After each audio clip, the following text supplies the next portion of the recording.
indeed a privilege for me to stand here this morning to deliver the keynote address on marking the culmination of the third Warfare and Aerospace Strategy Program, which I think is a path-breaking initiative of the Indian Air Force. With an aim to develop sound understanding of operational art and strategy, this program has enabled us to refine the definition of scholar warriors. Modern warfare is characterized by rapid technological advancements, asymmetric threats, and the need for a comprehensive understanding of geopolitical, social, and cultural contexts. This multifaceted landscape requires military personnel who are not only adept at combat, but also possess a deep understanding of the broader implications of their actions. Therefore, in my opinion, a scholar warrior is a military professional who combines intellectual acumen with combat prowess in today's increasingly complex and dynamic security environment.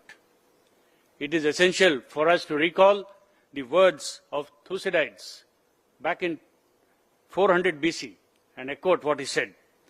The society that separates its scholars from its warriors will have its thinking done by cowards and fighting done by fools. Unquote. Over the last 3 years, I have seen this vast program grow in stature. Feedback from the previous courses has enabled us to distill and refine the structure of this edition, which was conducted in parallel at COR and CAPS. My sincere thanks to all the faculty members, guest speakers, and subject matter experts for having taken the 18 participants through the rigors of the course and giving them a rare insights into strategy and geopolitics. It took us a lot of debating and discussions at length at Air Headquarters and at both these institutions to agree upon the theme for this capstone seminar. And I think a very apt theme was finally chosen, which is India's strategic culture and imperatives for contemporary national security. Our strategic culture is shaped by historical experiences and the ever-evolving geopolitical environment. It emphasizes on strategic autonomy, caution, and a strong focus on territorial integrity. The contemporary security landscape presents multifaceted challenges from border disputes and terrorism to cyber threats and regional volatility.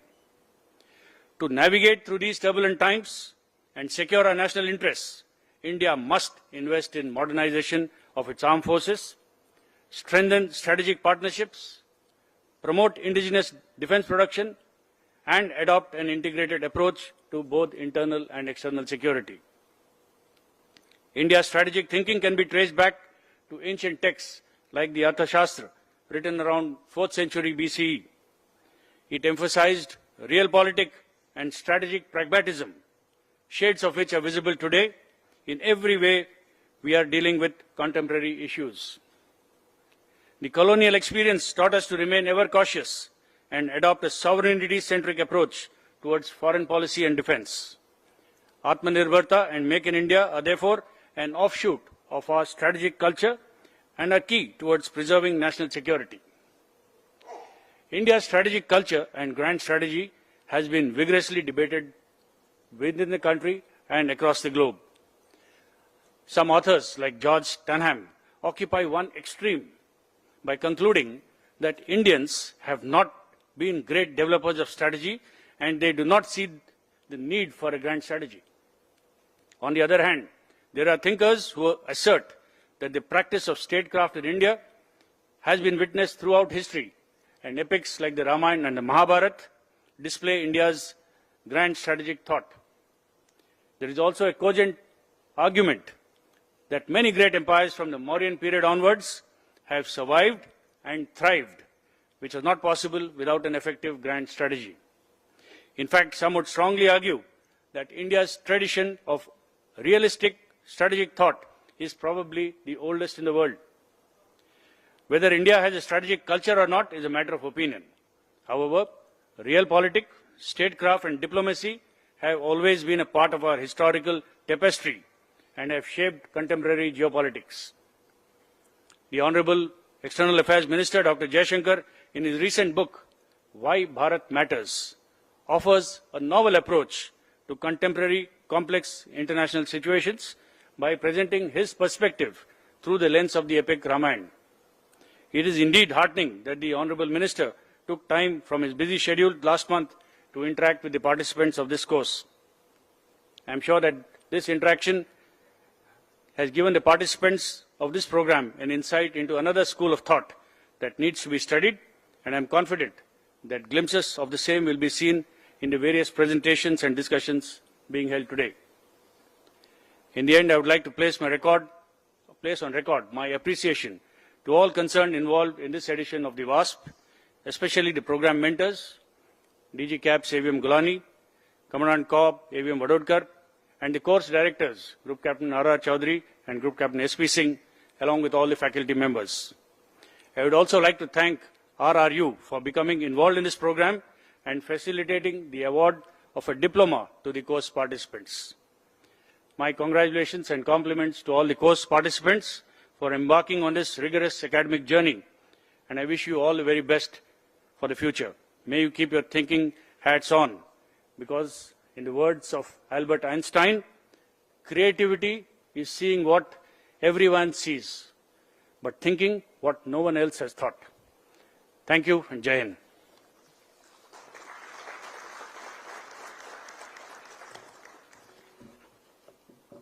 Thank you.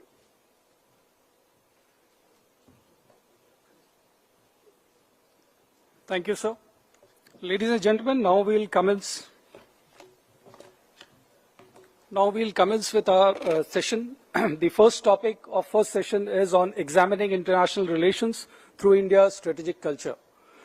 For this, we have Dr. Arvind Gupta, Director, Vivekanand India Foundation, as the chair, and participants are the participants from College of Air Warfare, Hyderabad, Group Captain Mahinder Singh, Group Captain Amit Mahajan, Wing Commander Dennis Joy, Wing Commander Hitesh D. Gala, and Commander P. Harshvardhan. May I request chair and panelists to kindly come up on stage.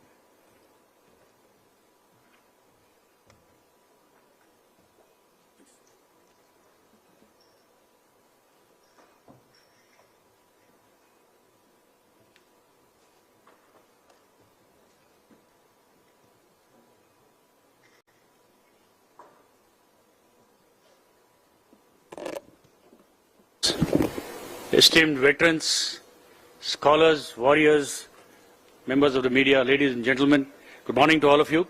Indeed, a privilege for me to stand here this morning to deliver the keynote address on marking the culmination of the third Warfare and Aerospace Strategy Program, which I think is a path-breaking initiative of the Indian Air Force. With an aim to develop sound understanding of operational art and strategy, this program has enabled us to refine the definition of scholar warriors. Modern warfare is characterized by rapid technological advancements, asymmetric threats, and the need for a comprehensive understanding of geopolitical, social, and cultural contexts. This multifaceted landscape requires military personnel who are not only adept at combat, but also possess a deep understanding of the broader implications of their actions.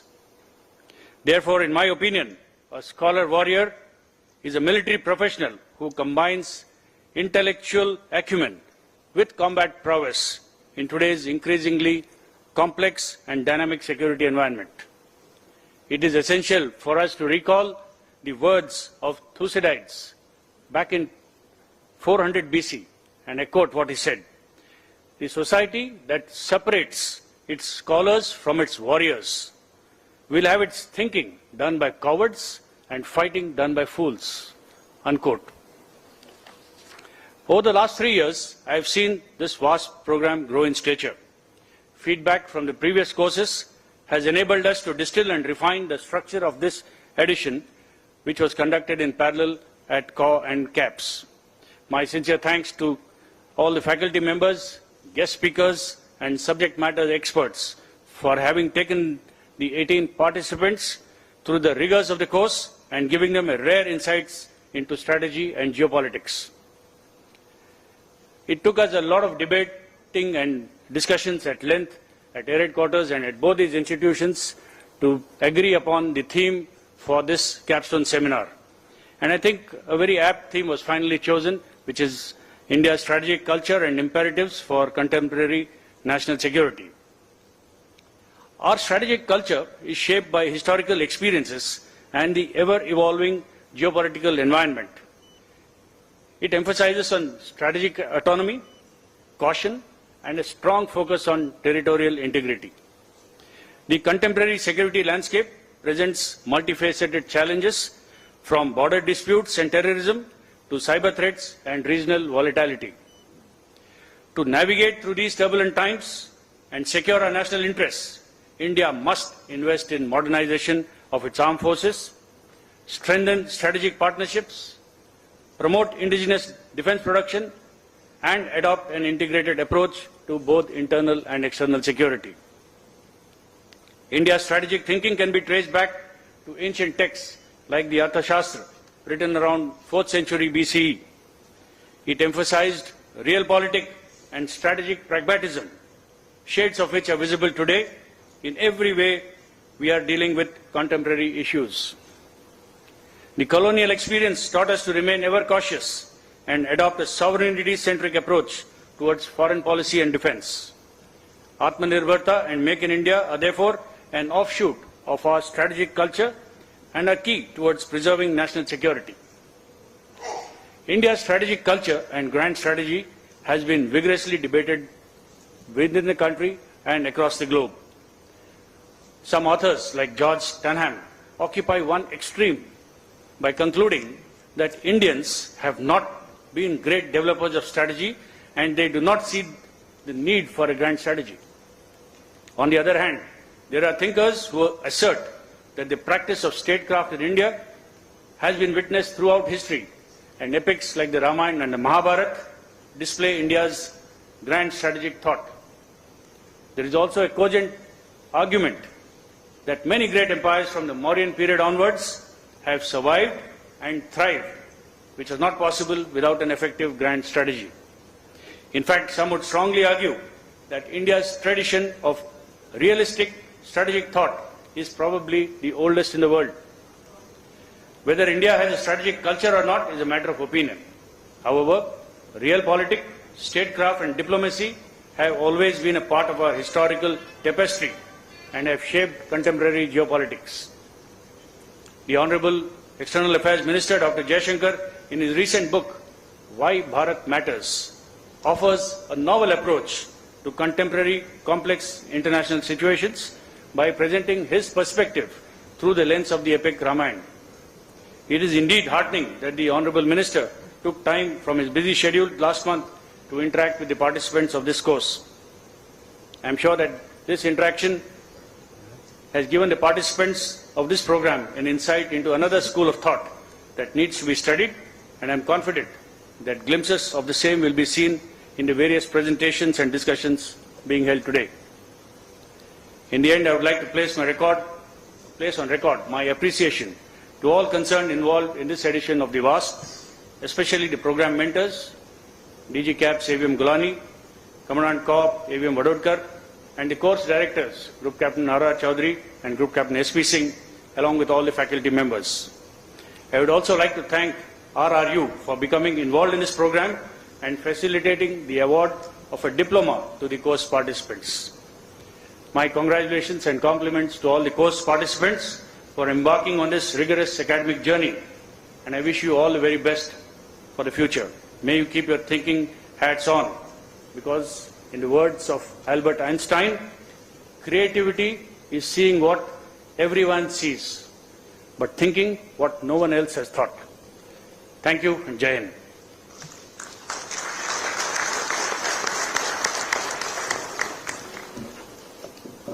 Thank you.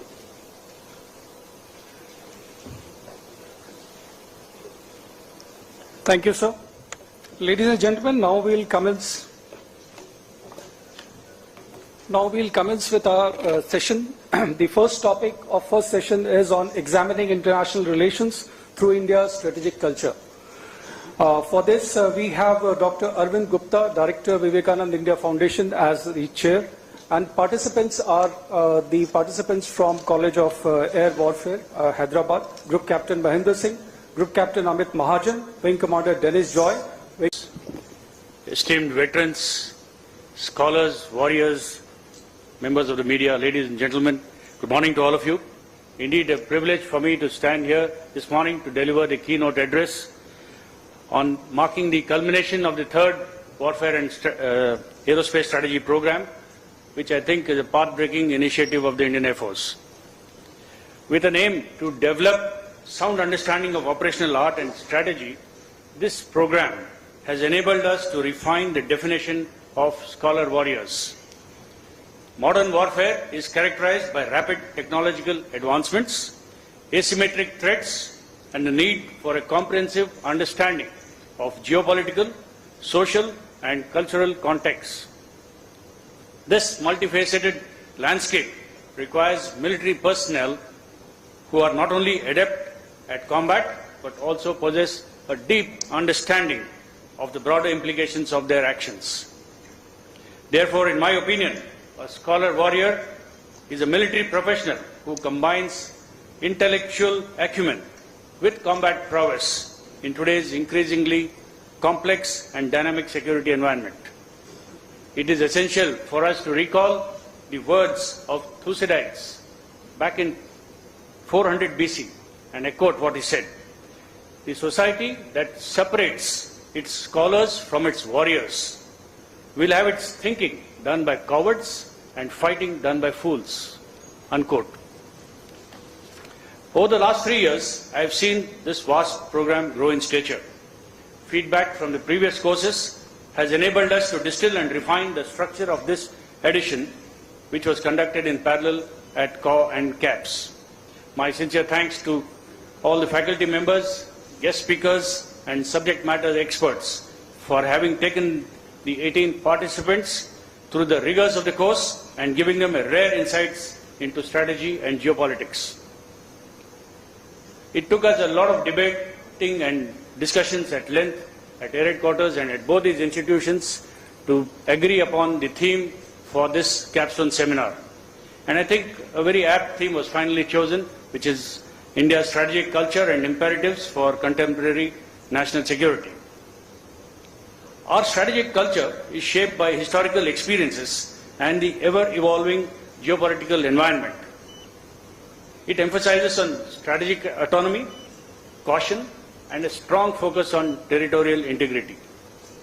The contemporary security landscape presents multifaceted challenges from border disputes and terrorism to cyber threats and regional volatility.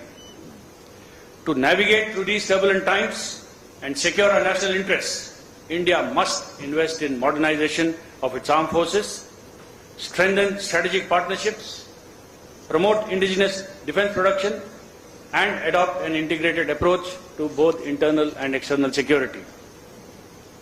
India's strategic thinking can be traced back to ancient texts like the Arthashastra, written around 4th century BCE. It emphasized realpolitik and strategic pragmatism, shades of which are visible today in every way we are dealing with contemporary issues. The colonial experience taught us to remain ever cautious and adopt a sovereignty-centric approach towards foreign policy and defense. Atmanirbharta and Make in India are therefore an offshoot of our strategic culture and are key towards preserving national security. India's strategic culture and grand strategy has been vigorously debated within the country and across the globe. Some authors, like George Stanham, occupy one extreme by concluding that Indians have not been great developers of strategy and they do not see the need for a grand strategy. On the other hand, there are thinkers who assert that the practice of statecraft in India has been witnessed throughout history, and epics like the Ramayana and the Mahabharata display India's grand strategic thought. There is also a cogent argument that many great empires from the Mauryan period onwards have survived and thrived, which was not possible without an effective grand strategy. In fact, some would strongly argue that India's tradition of realistic strategic thought is probably the oldest in the world. Whether India has a strategic culture or not is a matter of opinion.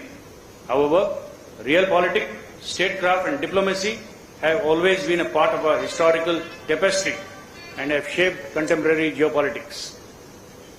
The Honorable External Affairs Minister Dr. Jaishankar, in his recent book, Why Bharat Matters, offers a novel approach to contemporary complex international situations by presenting his perspective through the lens of the epic Ramayana.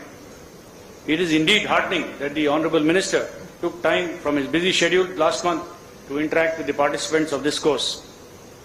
I am sure that this interaction has given the participants of this program an insight into another school of thought that needs to be studied, and I am confident that glimpses of the same will be seen in the various presentations and discussions being held today. In the end, I would like to place on record my appreciation to all concerned involved in this edition of the VAST, especially the program mentors, DG CAPS AVM Gulani, Commandant Corps AVM Vadodkar, and the course directors, Group Captain Nara Chaudhary and Group Captain SP Singh, along with all the faculty members. I would also like to thank RRU for becoming involved in this program and facilitating the award of a diploma to the course participants. My congratulations and compliments to all the course participants for embarking on this rigorous academic journey, and I wish you all the very best for the future. May you keep your thinking hats on, because in the words of Albert Einstein, creativity is seeing what everyone sees, but thinking what no one else has thought. Thank you and Jai Hind.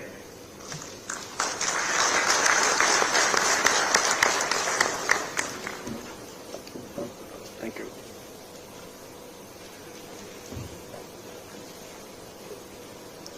Thank you, sir. Ladies and gentlemen, now we'll commence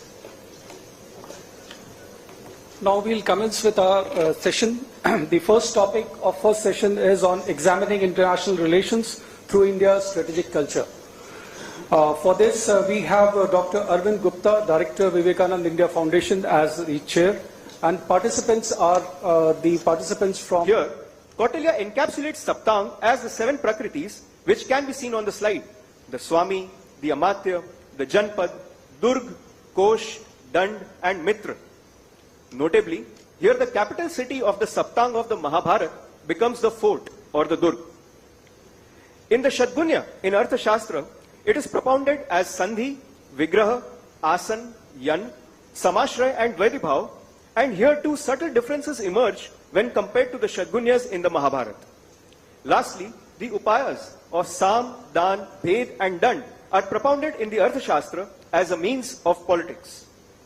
Moving on to the Rajmandala theory of Arthashastra, it was propounded by Chanakya to describe the management of relations among the circles of friendly and enemy states surrounding the king's own state.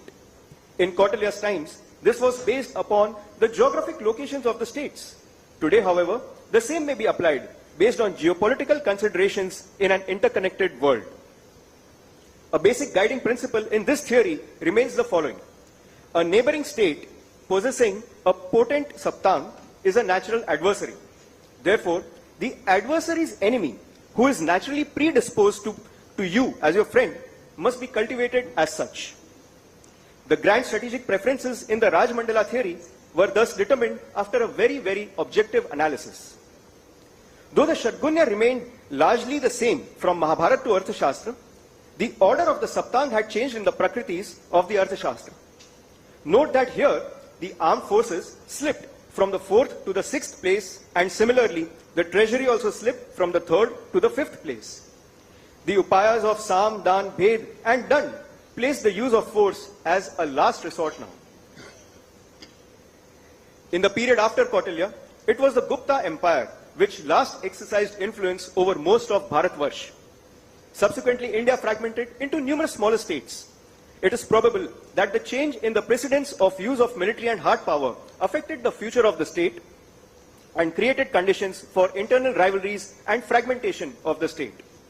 But there is no doubt that the period after the Gupta Empire saw this vulnerability of the Indian state getting exploited by a string of invaders. The Upayas of Sam, Dan, Bhed and Dand were interpreted by various kings differently.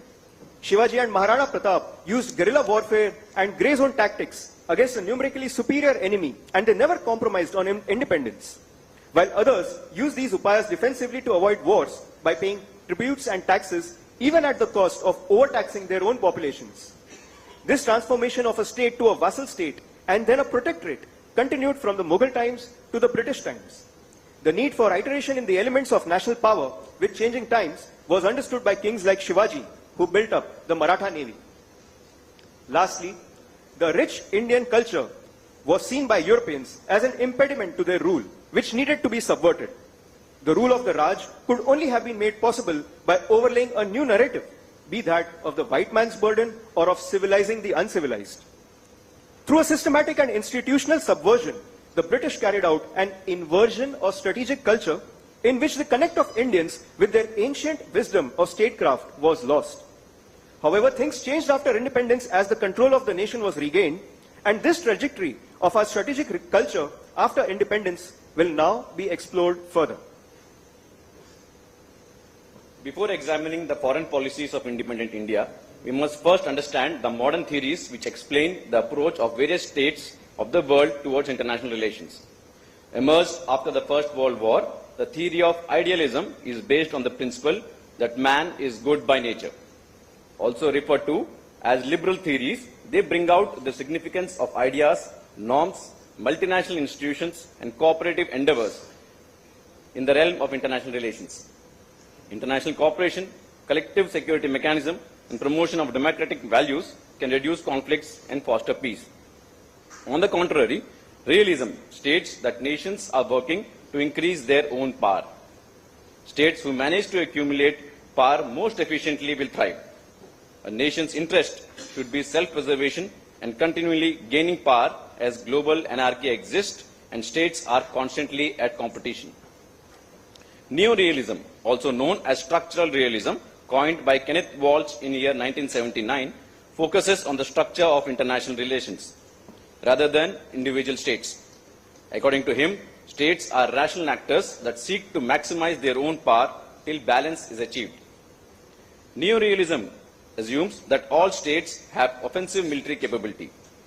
One can never be certain about the intentions of other states, and there is no central authority or hierarchy.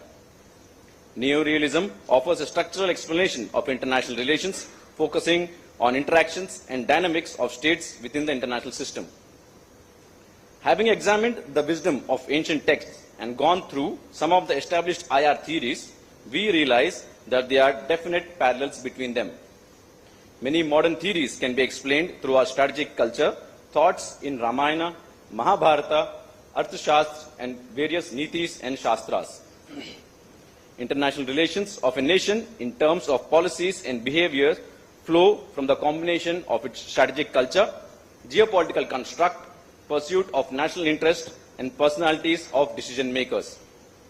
In the 77 years of post-colonial rule, India's foreign policy and its strategic behavior can be broadly divided into three eras, namely 1947 to 64 under the premiership of Pandit Nehru, 1965 to 1990 of foreign policy transformation, and 1990 and beyond for India coming of age.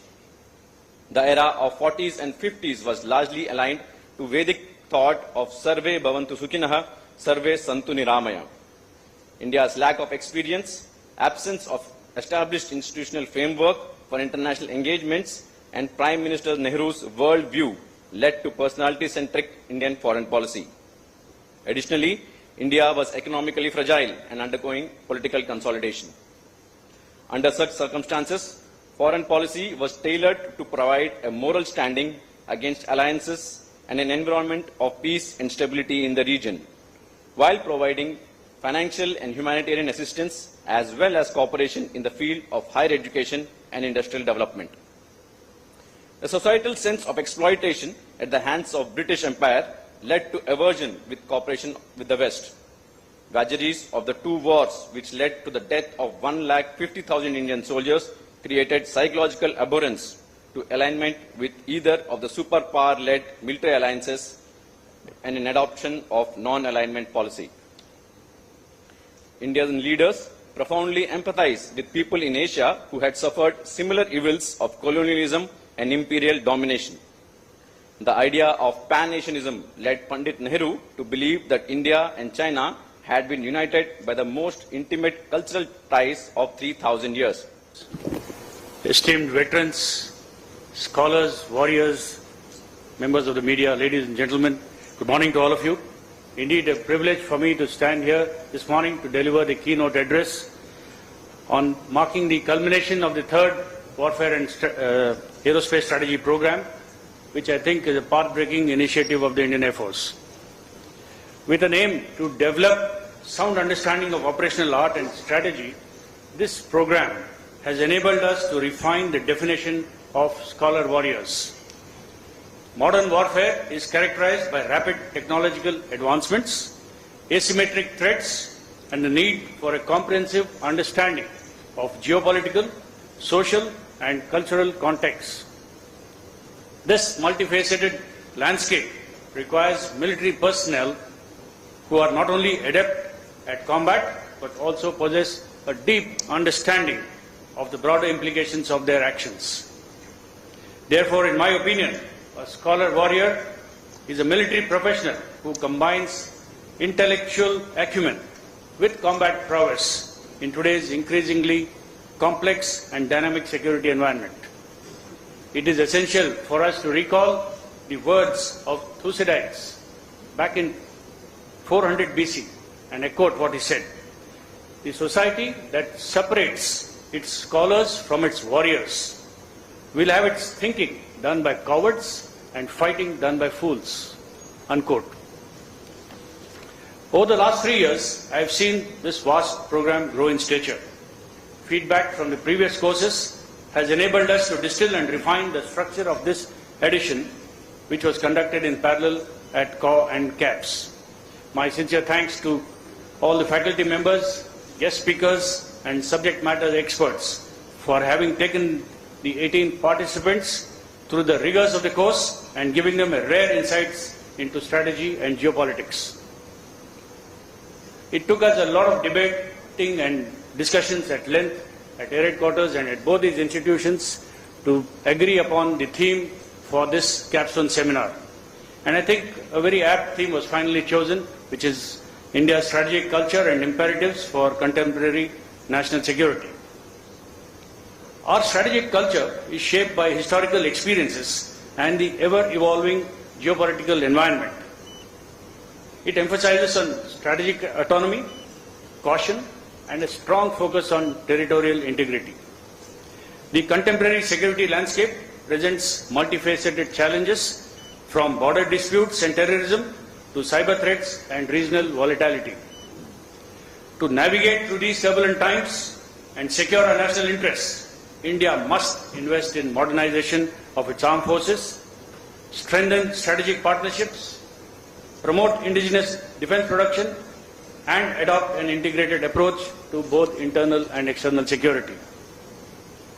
India's strategic thinking can be traced back to ancient texts like the Arthashastra, written around 4th century BCE. It emphasized realpolitik and strategic pragmatism, shades of which are visible today in every way we are dealing with contemporary issues. The colonial experience taught us to remain ever cautious and adopt a sovereignty-centric approach towards foreign policy and defense.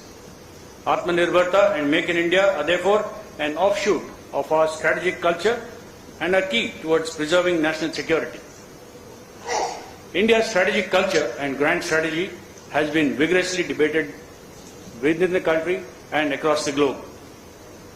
Some authors, like George Stanham, occupy one extreme by concluding that Indians have not been great developers of strategy and they do not see the need for a grand strategy. On the other hand, there are thinkers who assert that the practice of statecraft in India has been witnessed throughout history, and epics like the Ramayana and the Mahabharata display India's grand strategic thought. There is also a cogent argument that many great empires from the Mauryan period onwards have survived and thrived, which was not possible without an effective grand strategy.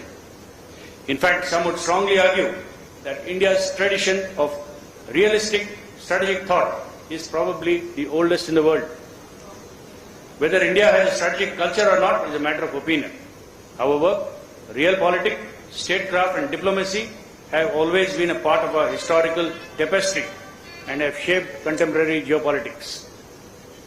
The Honorable External Affairs Minister Dr. Jaishankar, in his recent book, Why Bharat Matters, offers a novel approach to contemporary complex international situations by presenting his perspective through the lens of the epic Ramayana. It is indeed heartening that the Honorable Minister took time from his busy schedule last month to interact with the participants of this course. I am sure that this interaction has given the participants of this program an insight into another school of thought that needs to be studied, and I am confident that glimpses of the same will be seen in the various presentations and discussions being held today. In the end, I would like to place on record my appreciation to all concerned involved in this edition of the VAST, especially the program mentors, DG CAPS AVM Gulani, Commandant Corps AVM Vadodkar, and the course directors, Group Captain Nara Chaudhary and Group Captain SP Singh, along with all the faculty members. I would also like to thank RRU for becoming involved in this program and facilitating the award of a diploma to the course participants. My congratulations and compliments to all the course participants for embarking on this rigorous academic journey, and I wish you all the very best for the future. May you keep your thinking hats on, because in the words of Albert Einstein, creativity is seeing what everyone sees, but thinking what no one else has thought. Thank you, and Jai Hind.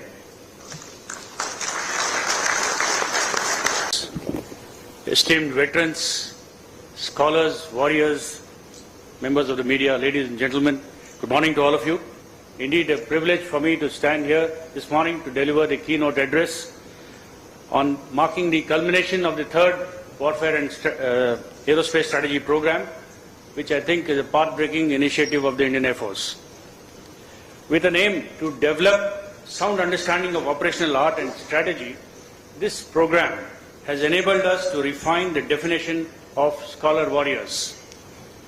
Modern warfare is characterized by rapid technological advancements, asymmetric threats, and the need for a comprehensive understanding of geopolitical, social, and cultural contexts. This multifaceted landscape requires military personnel who are not only adept at combat, but also possess a deep understanding of the broader implications of their actions.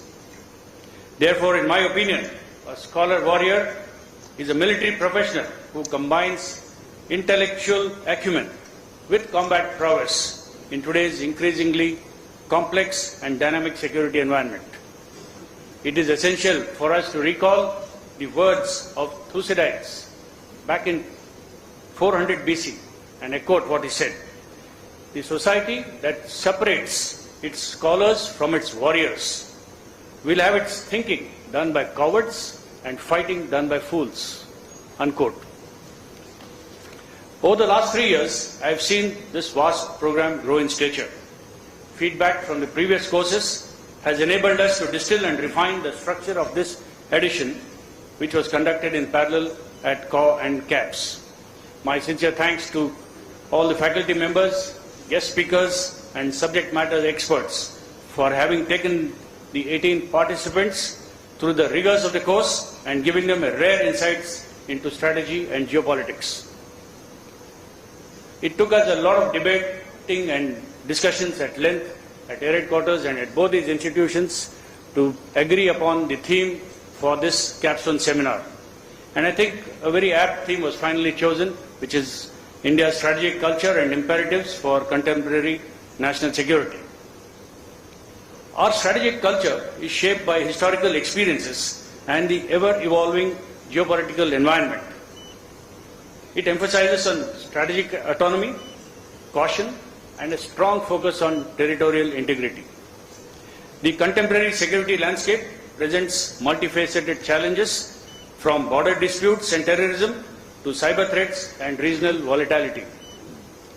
To navigate through these turbulent times and secure our national interests, India must invest in modernization of its armed forces, strengthen strategic partnerships, promote indigenous defense production, and adopt an integrated approach to both internal and external security.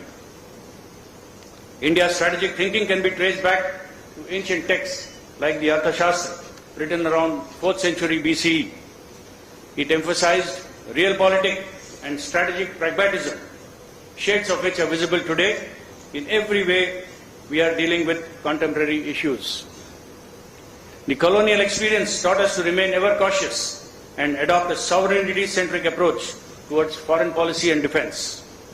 Atmanirbharta and Make in India are therefore an offshoot of our strategic culture and are key towards preserving national security. India's strategic culture and grand strategy has been vigorously debated within the country and across the globe. Some authors, like George Stanham, occupy one extreme by concluding that Indians have not been great developers of strategy and they do not see the need for a grand strategy. On the other hand, there are thinkers who assert that the practice of statecraft in India has been witnessed throughout history, and epics like the Ramayana and the Mahabharata display India's grand strategic thought. There is also a cogent argument that many great empires from the Mauryan period onwards have survived and thrived, which was not possible without an effective grand strategy. In fact, some would strongly argue that India's tradition of realistic strategic thought is probably the oldest in the world. Whether India has a strategic culture or not is a matter of opinion. However, realpolitik, statecraft and diplomacy have always been a part of our historical tapestry and have shaped contemporary geopolitics. The Honorable External Affairs Minister Dr. Jaishankar, in his recent book, Why Bharat Matters, offers a novel approach to contemporary complex international situations by presenting his perspective through the lens of the epic Ramayana. It is indeed heartening that the Honorable Minister took time from his busy schedule last month to interact with the participants of this course. I am sure that this interaction has given the participants of this program an insight into another school of thought that needs to be studied, and I am confident that glimpses of the same will be seen in the various presentations and discussions being held today.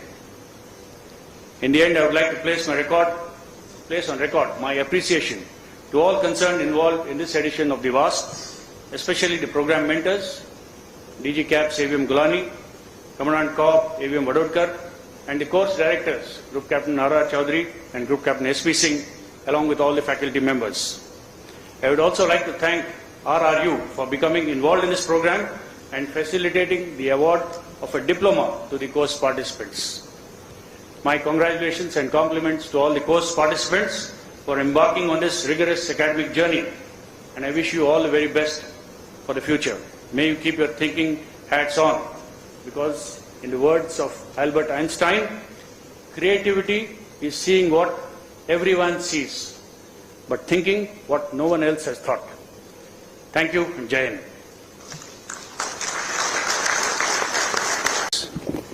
Esteemed veterans, scholars, warriors, members of the media, ladies and gentlemen, good morning to all of you. Indeed, a privilege for me to stand here this morning to deliver the keynote address on marking the culmination of the third Warfare and Aerospace Strategy Program, which I think is a path-breaking initiative of the Indian Air Force. With an aim to develop sound understanding of operational art and strategy, this program has enabled us to refine the definition of scholar warriors. Modern warfare is characterized by rapid technological advancements, asymmetric threats, and the need for a comprehensive understanding of geopolitical, social, and cultural contexts. This multifaceted landscape requires military personnel who are not only adept at combat, but also possess a deep understanding of the broader implications of their actions. Therefore, in my opinion, a scholar warrior is a military professional who combines intellectual acumen with combat prowess in today's increasingly complex and dynamic security environment. it is essential for us to recall the words of Thucydides back in 400 BC and quote what he said. The society that separates its scholars from its warriors will have its thinking done by cowards and fighting done by fools. Unquote. Over the last 3 years, I have seen this vast program grow in stature. Feedback from the previous courses has enabled us to distill and refine the structure of this edition, which was conducted in parallel at CAW and CAPS. My sincere thanks to all the faculty members, guest speakers, and subject matter experts for having taken the 18 participants through the rigors of the course and giving them a rare insights into strategy and geopolitics. It took us a lot of debating and discussions at length at Air Headquarters and at both these institutions to agree upon the theme for this capstone seminar.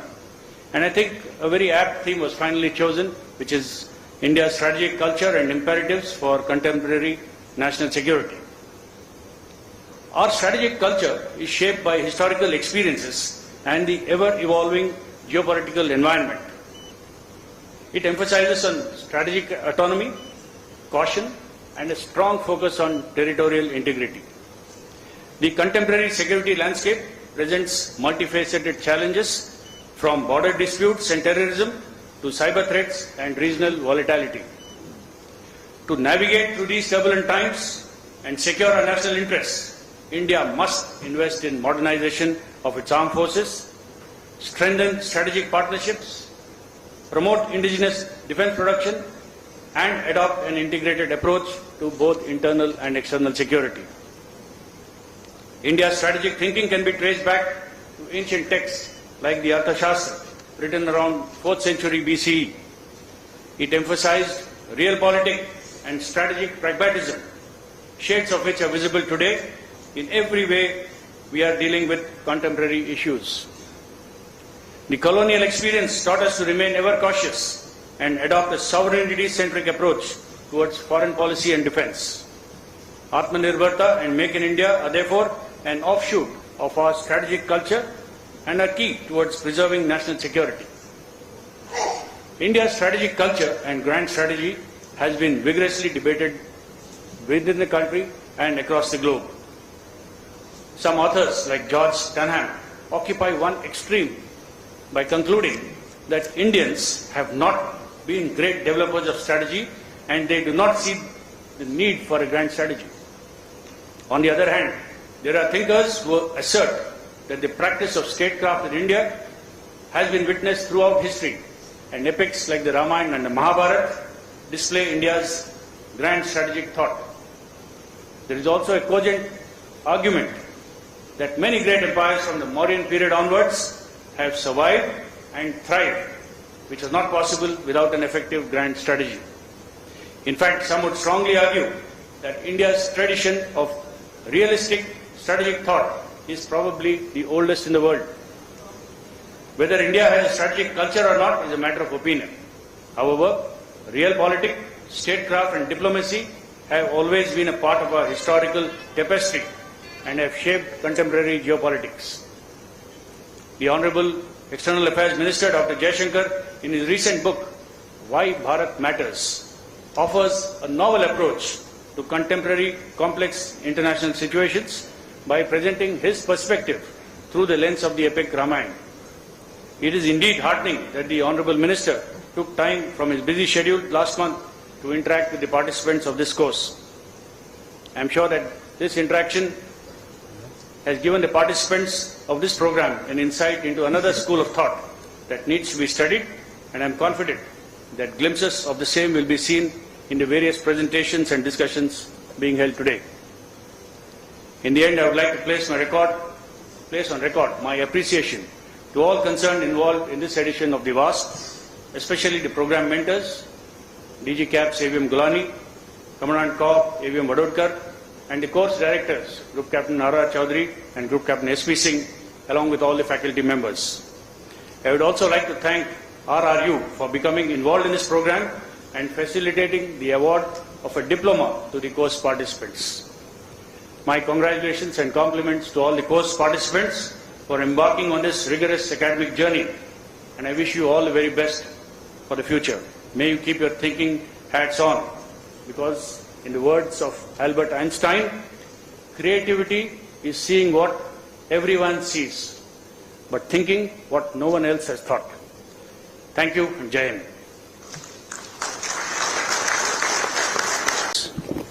Esteemed veterans, scholars, warriors, members of the media, ladies and gentlemen, good morning to all of you.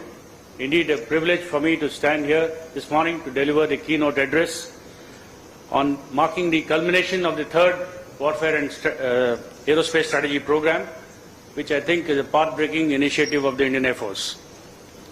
With an aim to develop sound understanding of operational art and strategy, this program has enabled us to refine the definition of scholar warriors. Modern warfare is characterized by rapid technological advancements, asymmetric threats, and the need for a comprehensive understanding of geopolitical, social, and cultural contexts. This multifaceted landscape requires military personnel who are not only adept at combat, but also possess a deep understanding of the broader implications of their actions. Therefore, in my opinion, a scholar warrior is a military professional who combines intellectual acumen with combat prowess in today's increasingly complex and dynamic security environment. It is essential for us to recall the words of Thucydides back in 400 BC, and I quote what he said: "The society that separates its scholars from its warriors will have its thinking done by cowards and fighting done by fools." Unquote.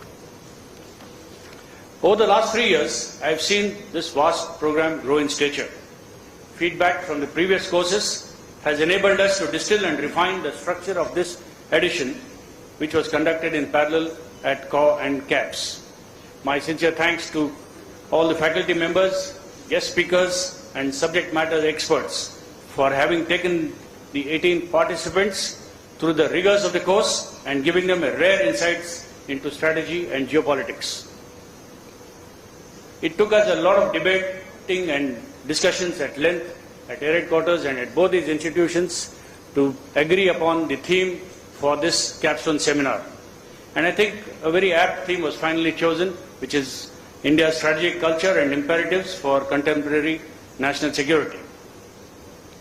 Our strategic culture is shaped by historical experiences and the ever-evolving geopolitical environment. It emphasizes on strategic autonomy, caution, and a strong focus on territorial integrity. The contemporary security landscape presents multifaceted challenges, from border disputes and terrorism to cyber threats and regional volatility. To navigate through these turbulent times and secure our national interests, India must invest in modernization of its armed forces, strengthen strategic partnerships, promote indigenous defense production, and adopt an integrated approach to both internal and external security. India's strategic thinking can be traced back to ancient texts like the Arthashastra, written around 4th century BCE. It emphasized realpolitik and strategic pragmatism, shades of which are visible today in every way we are dealing with contemporary issues. The colonial experience taught us to remain ever cautious and adopt a sovereignty-centric approach towards foreign policy and defense. Atmanirbharta and Make in India are therefore an offshoot of our strategic culture and are key towards preserving national security. India's strategic culture and grand strategy has been vigorously debated within the country and across the globe. Some authors, like George Stanham, occupy one extreme by concluding that Indians have not been great developers of strategy and they do not see the need for a grand strategy. On the other hand, there are thinkers who assert that the practice of statecraft in India has been witnessed throughout history, and epics like the Ramayana and the Mahabharata display India's grand strategic thought. There is also a cogent argument that many great empires from the Mauryan period onwards have survived and thrive, which was not possible without an effective grand strategy. In fact, some would strongly argue that India's tradition of realistic strategic thought is probably the oldest in the world. Whether India has a strategic culture or not is a matter of opinion. However, realpolitik, statecraft and diplomacy have always been a part of our historical tapestry and have shaped contemporary geopolitics. The Honorable External Affairs Minister Dr. Jaishankar, in his recent book, Why Bharat Matters, offers a novel approach to contemporary complex international situations by presenting his perspective through the lens of the epic Ramayana. It is indeed heartening that the Honorable Minister took time from his busy schedule last month to interact with the participants of this course. I am sure that this interaction has given the participants of this program an insight into another school of thought that needs to be studied, and I am confident that glimpses of the same will be seen in the various presentations and discussions being held today.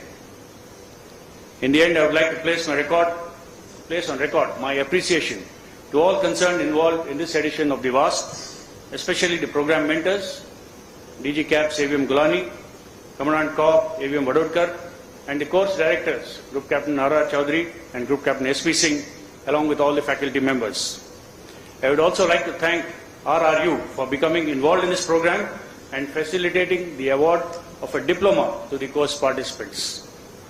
My congratulations and compliments to all the course participants for embarking on this rigorous academic journey, and I wish you all the very best for the future. May you keep your thinking hats on, because in the words of Albert Einstein, creativity is seeing what everyone sees, but thinking what no one else has thought. Thank you, and Jai Hind.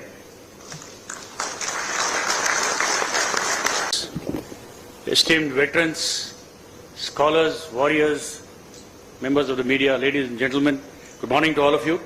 Indeed, a privilege for me to stand here this morning to deliver the keynote address on marking the culmination of the third Warfare and Aerospace Strategy Program, which I think is a path-breaking initiative of the Indian Air Force.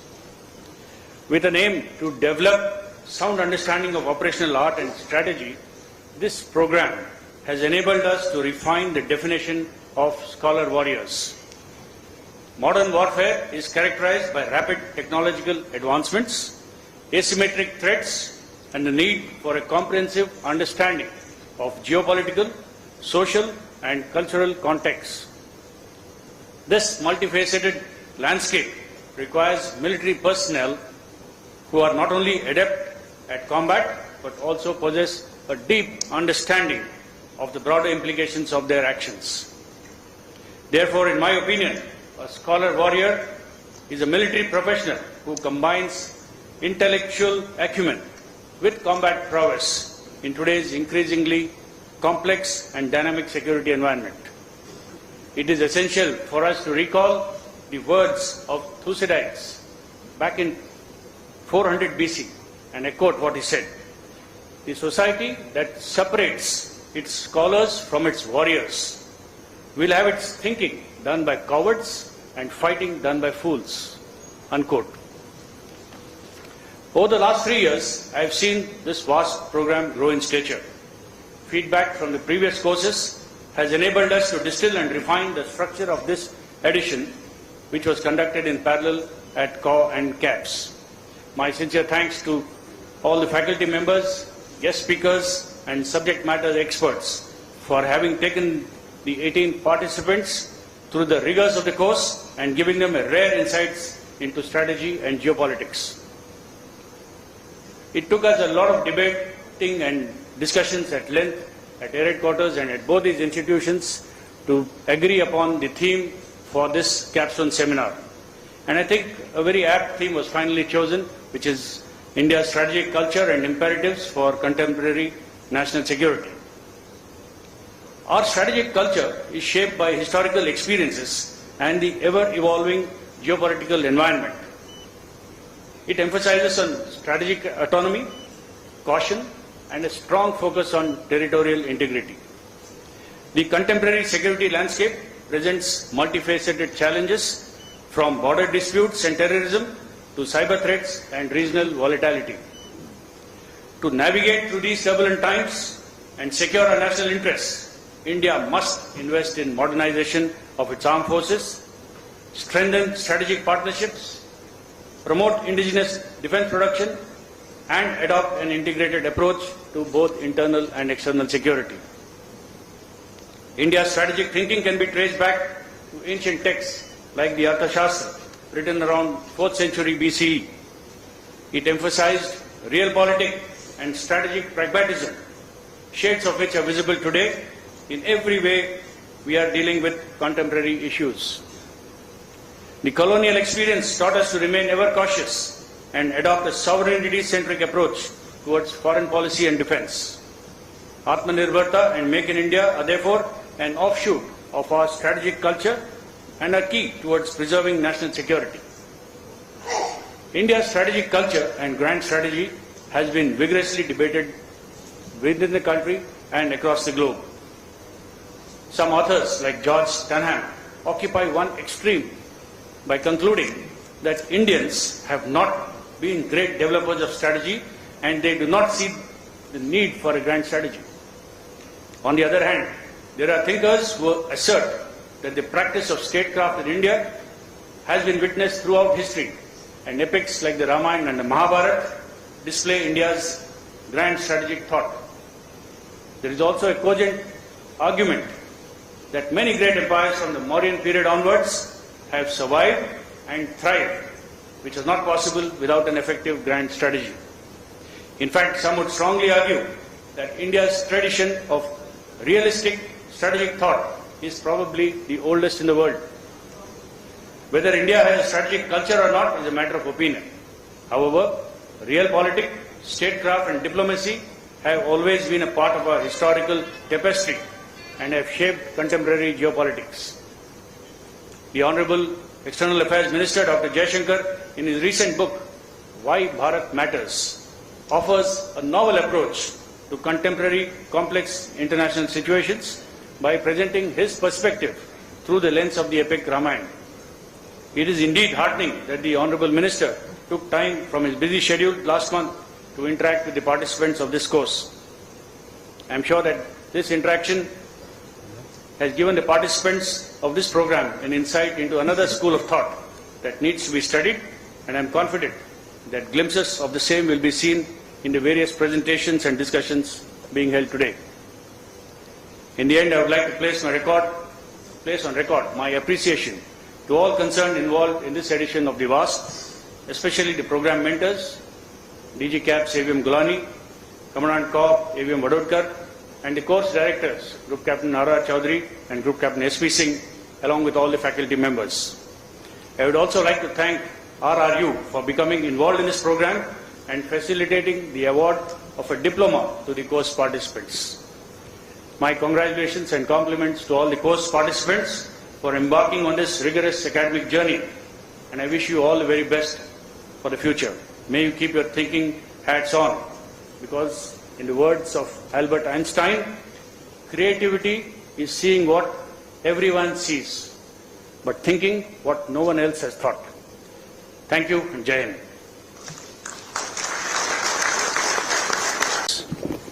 Esteemed veterans, scholars, warriors, members of the media, ladies and gentlemen, good morning to all of you. Indeed, a privilege for me to stand here this morning to deliver the keynote address on marking the culmination of the third Warfare and Aerospace Strategy Program, which I think is a path-breaking initiative of the Indian Air Force. With an aim to develop sound understanding of operational art and strategy, this program has enabled us to refine the definition of scholar warriors. Modern warfare is characterized by rapid technological advancements, asymmetric threats, and the need for a comprehensive understanding of geopolitical, social, and cultural contexts.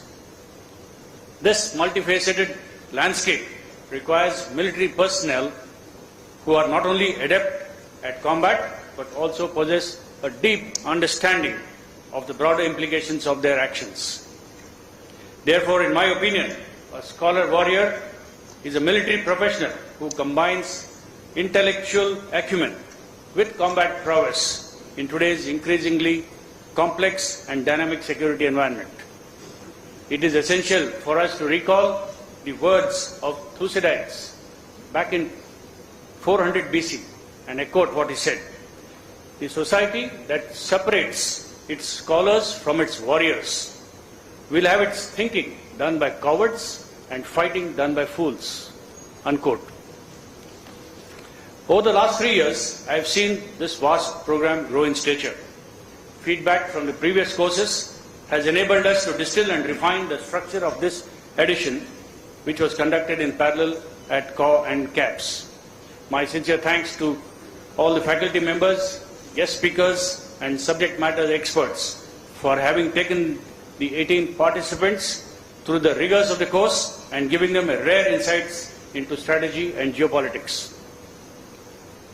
It took us a lot of debating and discussions at length at Air Headquarters and at both these institutions to agree upon the theme for this capstone seminar.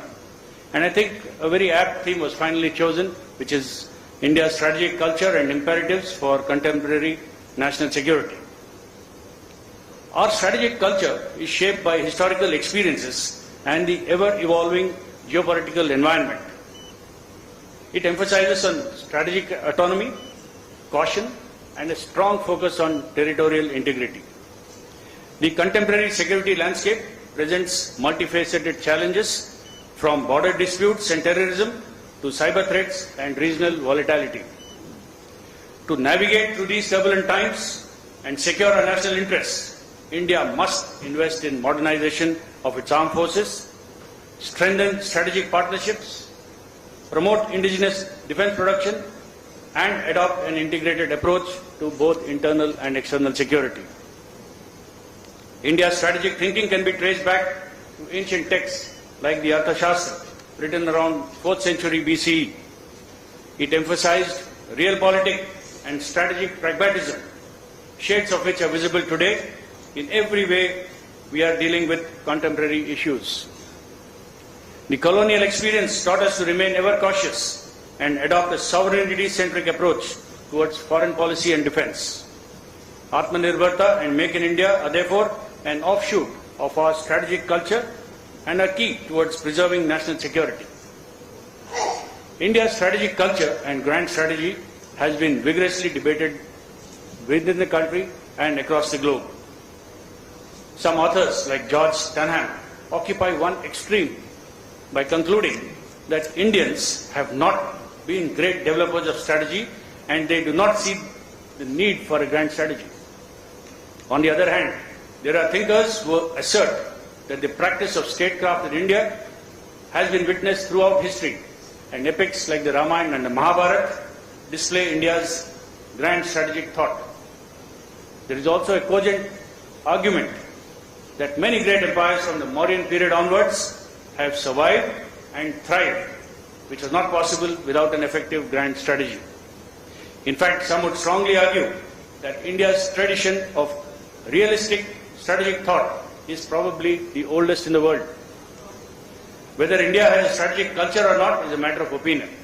However, realpolitik, statecraft and diplomacy have always been a part of our historical tapestry and have shaped contemporary geopolitics. The Honorable External Affairs Minister Dr. Jaishankar, in his recent book, Why Bharat Matters, offers a novel approach to contemporary complex international situations by presenting his perspective through the lens of the epic Ramayana. It is indeed heartening that the Honorable Minister took time from his busy schedule last month to interact with the participants of this course. I am sure that this interaction has given the participants of this program an insight into another school of thought that needs to be studied, and I am confident that glimpses of the same will be seen in the various presentations and discussions being held today. In the end, I would like to place on record my appreciation to all concerned involved in this edition of the VAST, especially the program mentors, DG CAPS AVM Gulani, Commandant Corps AVM Vadodkar, and the course directors, Group Captain Nara Chaudhary and Group Captain SP Singh, along with all the faculty members. I would also like to thank RRU for becoming involved in this program and facilitating the award of a diploma to the course participants. My congratulations and compliments to all the course participants for embarking on this rigorous academic journey, and I wish you all the very best for the future. May you keep your thinking hats on, because in the words of Albert Einstein, creativity is seeing what everyone sees, but thinking what no one else has thought. Thank you and Jai Hind.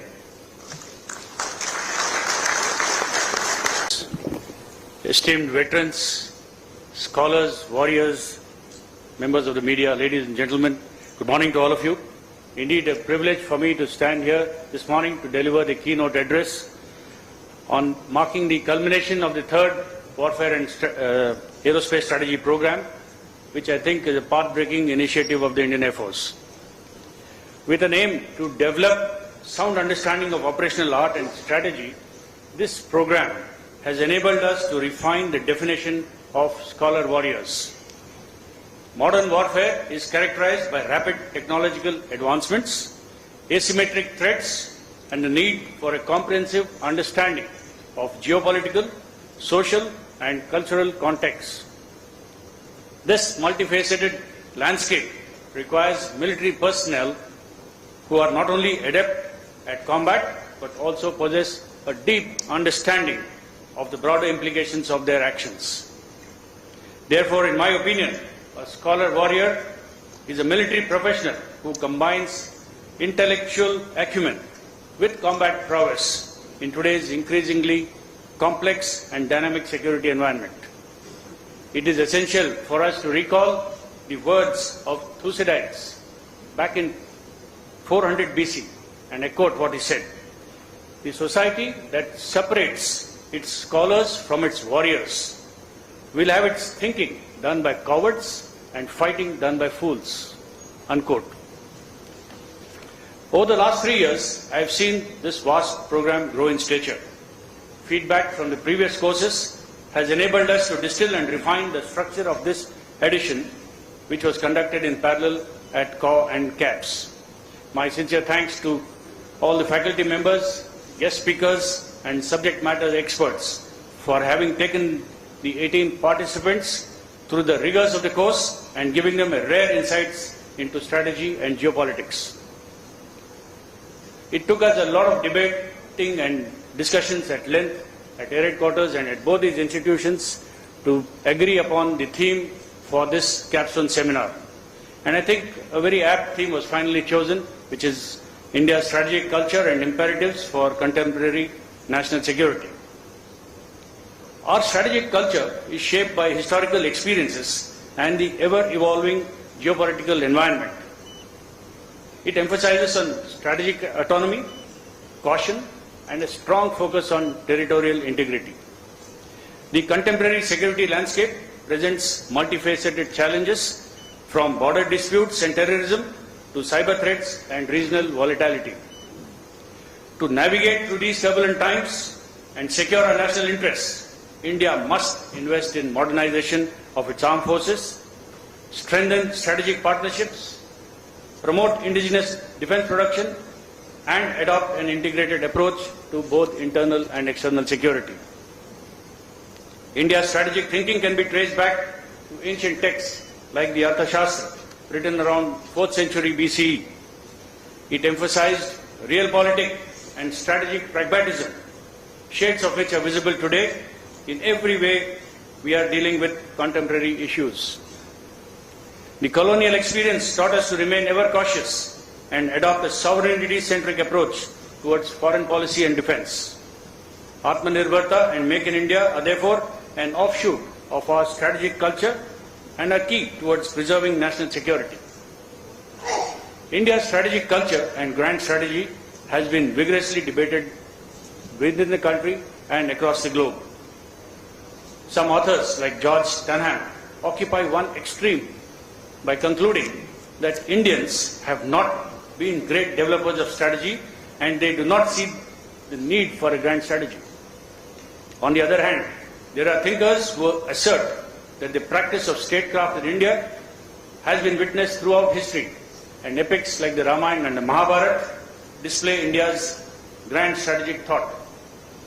there is also a cogent argument that many great empires from the Mauryan period onwards have survived and thrived, which was not possible without an effective grand strategy. In fact, some would strongly argue that India's tradition of realistic strategic thought is probably the oldest in the world. Whether India has a strategic culture or not is a matter of opinion. However, realpolitik, statecraft and diplomacy have always been a part of our historical tapestry and have shaped contemporary geopolitics. The Honorable External Affairs Minister Dr. Jaishankar, in his recent book, Why Bharat Matters, offers a novel approach to contemporary complex international situations by presenting his perspective through the lens of the epic Ramayana. It is indeed heartening that the Honorable Minister took time from his busy schedule last month to interact with the participants of this course. I am sure that this interaction has given the participants of this program an insight into another school of thought that needs to be studied, and I am confident that glimpses of the same will be seen in the various presentations and discussions being held today. In the end, I would like to place on record my appreciation to all concerned involved in this edition of the VAST, especially the program mentors, DG CAPS AVM Gulani, Commandant Corps AVM Vadodkar, and the course directors, Group Captain Nara Chaudhary and Group Captain SP Singh, along with all the faculty members. I would also like to thank RRU for becoming involved in this program and facilitating the award of a diploma to the course participants. My congratulations and compliments to all the course participants for embarking on this rigorous academic journey, and I wish you all the very best for the future. May you keep your thinking hats on, because in the words of Albert Einstein, creativity is seeing what everyone sees, but thinking what no one else has thought. Thank you and Jai Hind.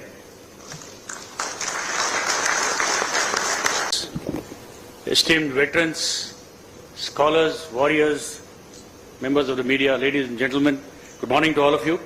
Indeed, a privilege for me to stand here this morning to deliver the keynote address on marking the culmination of the third Warfare and Aerospace Strategy Program, which I think is a path-breaking initiative of the Indian Air Force. With an aim to develop sound understanding of operational art and strategy, this program has enabled us to refine the definition of scholar warriors. Modern warfare is characterized by rapid technological advancements, asymmetric threats, and the need for a comprehensive understanding of geopolitical, social, and cultural contexts. This multifaceted landscape requires military personnel who are not only adept at combat, but also possess a deep understanding of the broader implications of their actions. Therefore, in my opinion, a scholar warrior is a military professional who combines intellectual acumen with combat prowess in today's increasingly complex and dynamic security environment. It is essential for us to recall the words of Thucydides back in 400 BC, and I quote what he said: "The society that separates its scholars from its warriors will have its thinking done by cowards and fighting done by fools." Unquote. Over the last 3 years, I have seen this vast program grow in stature. Feedback from the previous courses has enabled us to distill and refine the structure of this edition, which was conducted in parallel at COR and CAPS. My sincere thanks to all the faculty members, guest speakers, and subject matter experts for having taken the 18 participants through the rigors of the course and giving them a rare insights into strategy and geopolitics. It took us a lot of debating and discussions at length at Air Headquarters and at both these institutions to agree upon the theme for this capstone seminar. And I think a very apt theme was finally chosen, which is India's strategic culture and imperatives for contemporary national security. Our strategic culture is shaped by historical experiences and the ever-evolving geopolitical environment. It emphasizes on strategic autonomy, caution, and a strong focus on territorial integrity. The contemporary security landscape presents multifaceted challenges from border disputes and terrorism to cyber threats and regional volatility. To navigate through these turbulent times and secure our national interests, India must invest in modernization of its armed forces, strengthen strategic partnerships, promote indigenous defense production, and adopt an integrated approach to both internal and external security. India's strategic thinking can be traced back to ancient texts like the Arthashastra, written around 4th century BCE. It emphasized realpolitik and strategic pragmatism, shades of which are visible today in every way we are dealing with contemporary issues. The colonial experience taught us to remain ever cautious and adopt a sovereignty-centric approach towards foreign policy and defense. Atmanirbharta and Make in India are therefore an offshoot of our strategic culture and are key towards preserving national security. India's strategic culture and grand strategy has been vigorously debated within the country and across the globe. Some authors, like George Tanham, occupy one extreme by concluding that Indians have not been great developers of strategy and they do not see the need for a grand strategy. On the other hand, there are thinkers who assert that the practice of statecraft in India has been witnessed throughout history, and epics like the Ramayana and the Mahabharata display India's grand strategic thought. There is also a cogent argument that many great empires from the Mauryan period onwards have survived and thrived, which is not possible without an effective grand strategy. In fact, some would strongly argue that India's tradition of realistic strategic thought is probably the oldest in the world. Whether India has a strategic culture or not is a matter of opinion. However, realpolitik, statecraft and diplomacy have always been a part of our historical tapestry and have shaped contemporary geopolitics.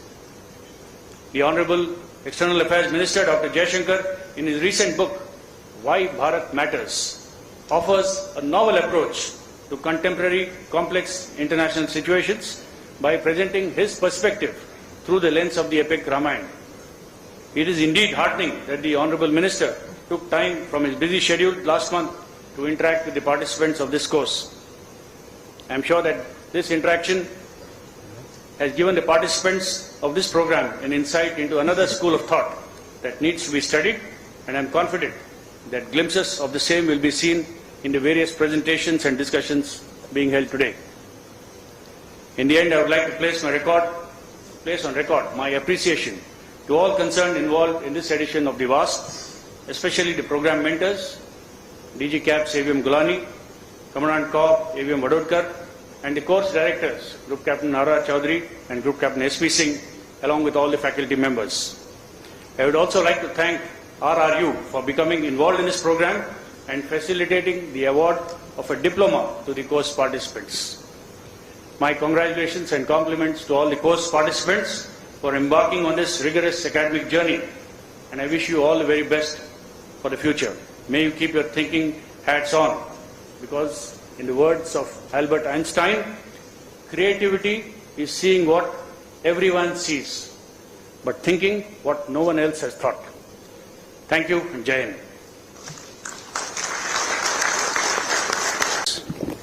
Esteemed veterans, scholars, warriors, members of the media, ladies and gentlemen, good morning to all of you. Indeed, a privilege for me to stand here this morning to deliver the keynote address on marking the culmination of the third Warfare and Aerospace Strategy Program, which I think is a path-breaking initiative of the Indian Air Force. With an aim to develop sound understanding of operational art and strategy, this program has enabled us to refine the definition of scholar warriors. Modern warfare is characterized by rapid technological advancements, asymmetric threats, and the need for a comprehensive understanding of geopolitical, social, and cultural contexts. This multifaceted landscape requires military personnel who are not only adept at combat, but also possess a deep understanding of the broader implications of their actions. Therefore, in my opinion, a scholar warrior is a military professional who combines intellectual acumen with combat prowess in today's increasingly complex and dynamic security environment. It is essential for us to recall the words of Thucydides back in 400 BC and echoed what he said. The society that separates its scholars from its warriors will have its thinking done by cowards and fighting done by fools. Unquote. Over the last 3 years, I have seen this vast program grow in stature. Feedback from the previous courses has enabled us to distill and refine the structure of this edition, which was conducted in parallel at CAW and CAPS. My sincere thanks to all the faculty members, guest speakers, and subject matter experts for having taken the 18 participants through the rigors of the course and giving them a rare insights into strategy and geopolitics. It took us a lot of debating and discussions at length at Air Headquarters and at both these institutions to agree upon the theme for this capstone seminar. And I think a very apt theme was finally chosen, which is India's strategic culture and imperatives for contemporary national security. Our strategic culture is shaped by historical experiences and the ever-evolving geopolitical environment. It emphasizes on strategic autonomy, caution, and a strong focus on territorial integrity. The contemporary security landscape presents multifaceted challenges from border disputes and terrorism to cyber threats and regional volatility. To navigate through these turbulent times and secure our national interests, India must invest in modernization of its armed forces, strengthen strategic partnerships, promote indigenous defense production, and adopt an integrated approach to both internal and external security. India's strategic thinking can be traced back to ancient texts like the Arthashastra, written around 4th century BCE. It emphasized realpolitik and strategic pragmatism, shades of which are visible today in every way we are dealing with contemporary issues. The colonial experience taught us to remain ever cautious and adopt a sovereignty-centric approach towards foreign policy and defense. Atmanirbharta and Make in India are therefore an offshoot of our strategic culture and are key towards preserving national security. India's strategic culture and grand strategy has been vigorously debated within the country and across the globe. Some authors, like George Stanham, occupy one extreme by concluding that Indians have not been great developers of strategy and they do not see the need for a grand strategy. On the other hand, there are thinkers who assert that the practice of statecraft in India has been witnessed throughout history, and epics like the Ramayana and the Mahabharata display India's grand strategic thought. There is also a cogent argument that many great empires from the Mauryan period onwards have survived and thrived, which was not possible without an effective grand strategy. In fact, some would strongly argue that India's tradition of realistic strategic thought is probably the oldest in the world. Whether India has a strategic culture or not is a matter of opinion. However, realpolitik, statecraft and diplomacy have always been a part of our historical tapestry and have shaped contemporary geopolitics. The Honorable External Affairs Minister Dr. Jaishankar, in his recent book, Why Bharat Matters, offers a novel approach to contemporary complex international situations by presenting his perspective through the lens of the epic Ramayana. It is indeed heartening that the Honorable Minister took time from his busy schedule last month to interact with the participants of this course. I am sure that this interaction has given the participants of this program an insight into another school of thought that needs to be studied, and I am confident that glimpses of the same will be seen in the various presentations and discussions being held today. In the end, I would like to place on record my appreciation to all concerned involved in this edition of the VAST, especially the program mentors, DG CAPS AVM Gulani, Commandant Corps AVM Vadodkar, and the course directors, Group Captain R.R. Chaudhary and Group Captain S.P. Singh, along with all the faculty members. I would also like to thank RRU for becoming involved in this program and facilitating the award of a diploma to the course participants. My congratulations and compliments to all the course participants for embarking on this rigorous academic journey, and I wish you all the very best for the future.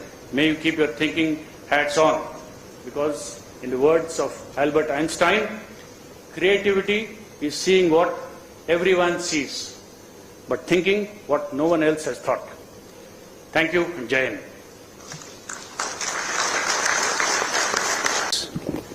Esteemed veterans, scholars, warriors, members of the media, ladies and gentlemen, good morning to all of you. Indeed, a privilege for me to stand here this morning to deliver the keynote address on marking the culmination of the third Warfare and Aerospace Strategy Program, which I think is a path-breaking initiative of the Indian Air Force. With an aim to develop sound understanding of operational art and strategy, this program has enabled us to refine the definition of scholar warriors. Modern warfare is characterized by rapid technological advancements, asymmetric threats, and the need for a comprehensive understanding of geopolitical, social, and cultural contexts. This multifaceted landscape requires military personnel who are not only adept at combat, but also possess a deep understanding of the broader implications of their actions. Therefore, in my opinion, a scholar warrior is a military professional who combines intellectual acumen with combat prowess in today's increasingly complex and dynamic security environment.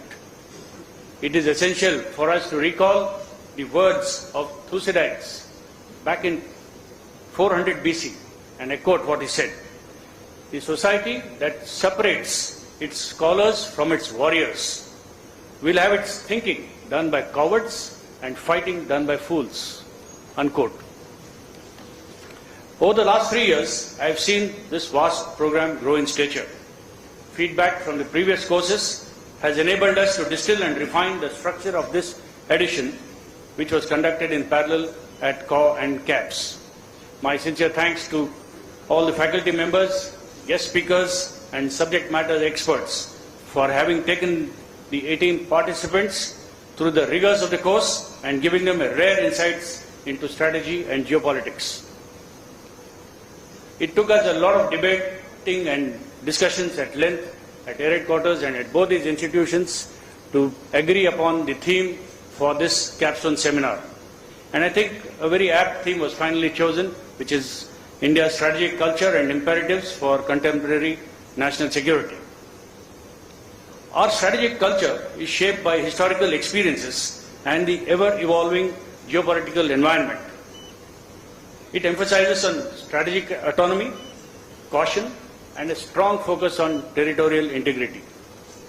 The contemporary security landscape presents multifaceted challenges, from border disputes and terrorism to cyber threats and regional volatility.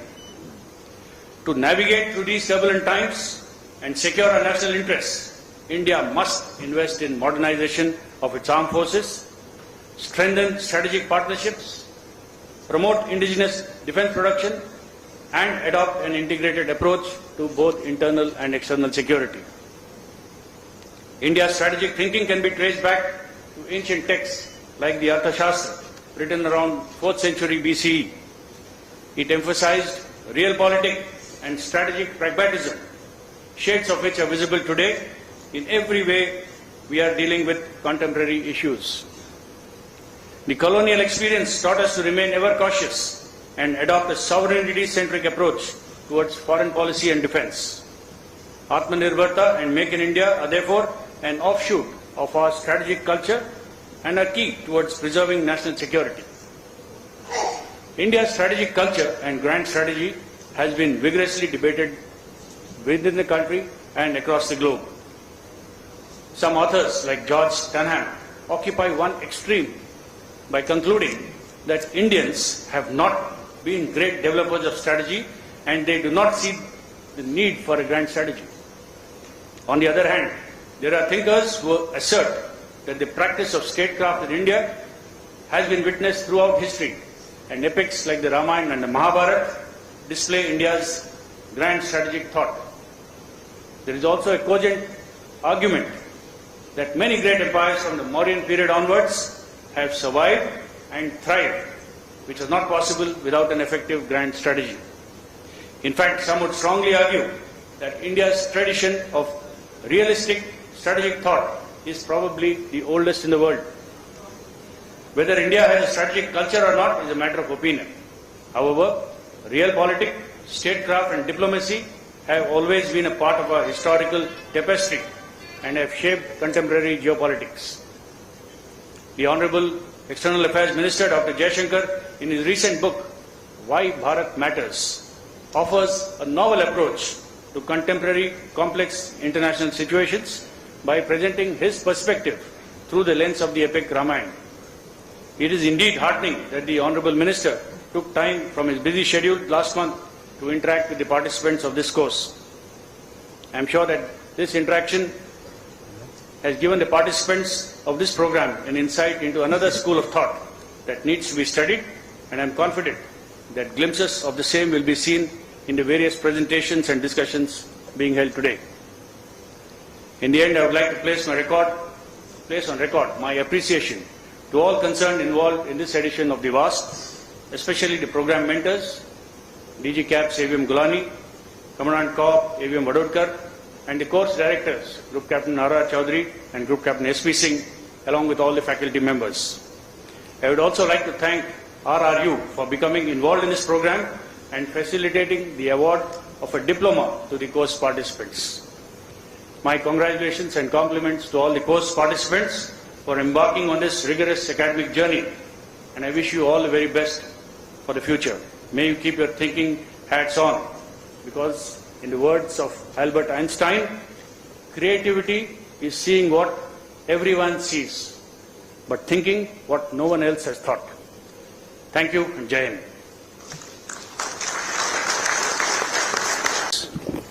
Esteemed veterans, scholars, warriors, members of the media, ladies and gentlemen, good morning to all of you.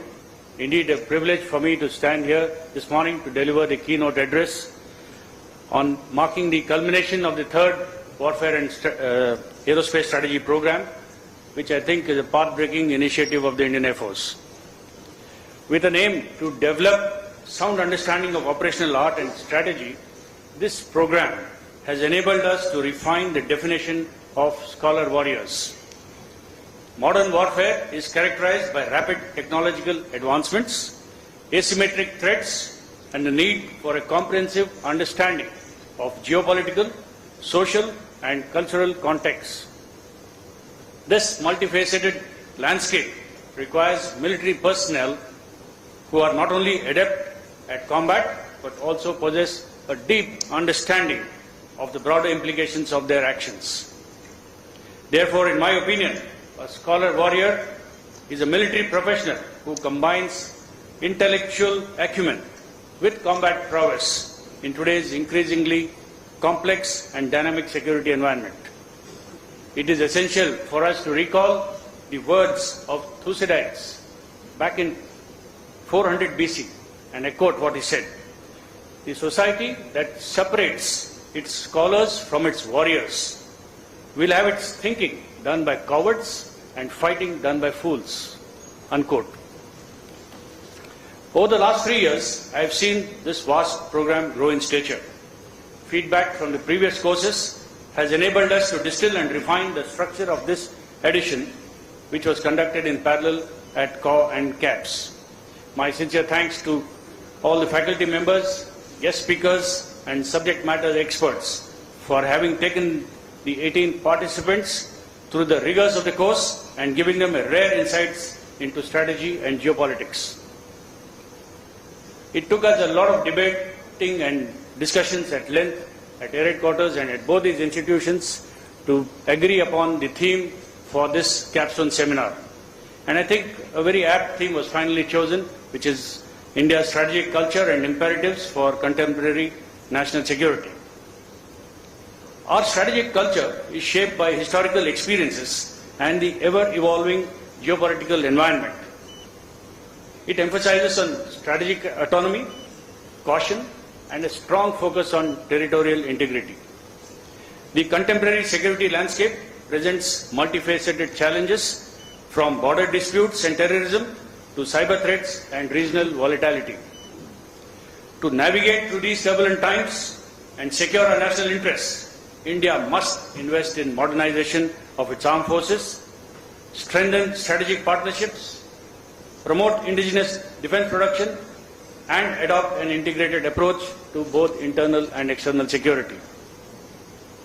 India's strategic thinking can be traced back to ancient texts like the Arthashastra, written around 4th century BCE. It emphasized realpolitik and strategic pragmatism, shades of which are visible today in every way we are dealing with contemporary issues. The colonial experience taught us to remain ever cautious and adopt a sovereignty-centric approach towards foreign policy and defense. Atmanirbharta and Make in India are therefore an offshoot of our strategic culture and are key towards preserving national security. India's strategic culture and grand strategy has been vigorously debated within the country and across the globe.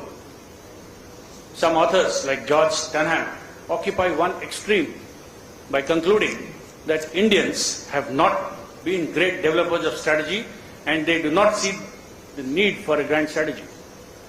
On the other hand, there are thinkers who assert that the practice of statecraft in India has been witnessed throughout history, and epics like the Ramayana and the Mahabharata display India's grand strategic thought. There is also a cogent argument that many great empires from the Mauryan period onwards have survived and thrived, which was not possible without an effective grand strategy. In fact, some would strongly argue that India's tradition of realistic strategic thought is probably the oldest in the world. Whether India has a strategic culture or not is a matter of opinion. However, realpolitik, statecraft and diplomacy have always been a part of our historical tapestry and have shaped contemporary geopolitics. The Honorable External Affairs Minister Dr. Jaishankar, in his recent book, Why Bharat Matters, offers a novel approach to contemporary complex international situations by presenting his perspective through the lens of the epic Ramayana. It is indeed heartening that the Honorable Minister took time from his busy schedule last month to interact with the participants of this course. I am sure that this interaction has given the participants of this program an insight into another school of thought that needs to be studied, and I am confident that glimpses of the same will be seen in the various presentations and discussions being held today. In the end, I would like to place on record my appreciation to all concerned involved in this edition of the VAST, especially the program mentors, DG CAPS AVM Gulani, Commandant Corps AVM Vadodkar, and the course directors, Group Captain Nara Chaudhary and Group Captain S.P. Singh, along with all the faculty members. I would also like to thank RRU for becoming involved in this program and facilitating the award of a diploma to the course participants. My congratulations and compliments to all the course participants for embarking on this rigorous academic journey, and I wish you all the very best for the future. May you keep your thinking hats on, because in the words of Albert Einstein, creativity is seeing what everyone sees, but thinking what no one else has thought. Thank you, and Jai Hind.